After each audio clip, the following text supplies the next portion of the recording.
Hi guys, Assalamu alaikum warahmatullahi wabarakatuh. Welcome to Issa Creation. இந்த channel என்ன பார்க்குறோன்னா, என்னடா இங்கே 2 ரோஸ் செடிஸ் இருந்துச்சு. பன்னீர் ரோஸ் ஒன்றும் ரெட் ரோஸ் இருந்துச்சு. என்னடா அது காணமே அப்படின்னு சொல்லி பார்க்குறீங்களா? இந்த பாவக்காய் கொடி என்ன பண்ணுச்சுன்னா, இந்த எல்லா செடியையும் அப்படியே மறைச்சிருச்சு. அது அப்படியே நீளமாக வந்து நாங்கள் கட்டாமல் பார்க்காம விட்டுட்டோம். அது வந்து ஃபுல்லாக வந்து வந்துருச்சு. அதுலேயுமே வந்து நிறைய ஃப்ளவர்ஸ், பிஞ்சு அதெல்லாம் வந்து நிறைய வந்திருக்கு. ஒரு கொஞ்ச நாள் கழித்து பார்த்தா பாவக்காவே வந்து ஹார்வெஸ்ட் பண்ண ரெடி ஆயிரும் போல். ஃப்ளவர்ஸ்லாம் நிறையவே வந்திருக்கு. மாஷா அல்லாஹ். இது வந்து நாங்கள் விதையும் போடலை, அதுவாக தானாக வந்து வளர்ந்துருக்கு. மாஷா அல்லாஹ்.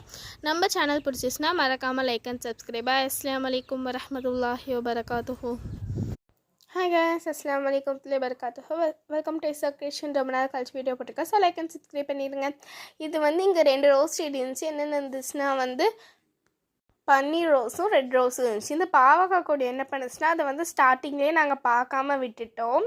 அது என்ன பண்ணுச்சுன்னா, போய் எல்லாம் செடி மேலே பறந்து அப்படியே அது வந்து மறையிற மாதிரி இருந்துச்சு. ஆனாலும் வந்து அந்த பாவக்காய் செடியில் நிறைய பிஞ்சு, அதுக்கப்புறம் பூக்கள்லாம் வந்து நிறையவே வந்திருக்கு. ஒரு கொஞ்ச நாள் கழித்து பார்த்தா பாவக்காய் ஹார்வெஸ்டிங் வீடியோ கண்டிப்பாக வந்துடும்னு சொல்லி நினைக்கிறேன். ஏன்னா வந்து சிலதெல்லாம் வந்து நம்ம வந்து சீட்ஸ் போடாமலே, விதைகள் போடாமலே வந்து என்ன பண்ணுதுன்னா வளர்ந்துது. ஆனாலும் நம்ம விதை போட்டு வளர வைக்கிறது கூட அவ்வளோ காய்ப்பழம் கொடுக்கறது இல்லை. அது தானாக முளைக்கிறது தான் ரொம்ப சூப்பராக கொடுக்குது. ஜிஸாக்கல்லாஹ். அஸ்ஸலாமு அலைக்கும்.